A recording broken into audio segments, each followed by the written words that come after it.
देखिए के खुश होई है भोला त्रिपुरारी। ए धनी काहे नहीं बुझत हो, दिलवा से कर धनी सावन सोमारी। देखिए के खुश होई है भोला त्रिपुरारी। अरे मेहरारू तू तो जाए खाती देव घर मचौलू खलबली। अरे लोहरा ने सुनी तो सुनी लोहरान जी, तो सुनी लोहरान जी कमर लेके चली।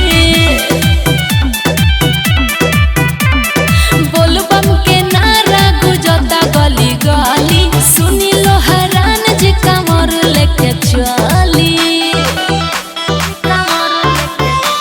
कमर लेके चली।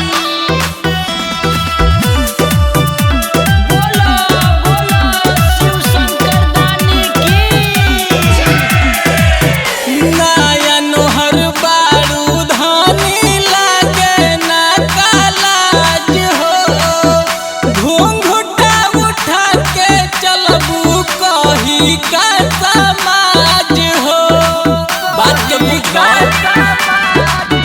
तू ही बोला पिया भक्ति में लाज कैसा, जवन सोचा तावे गलत तू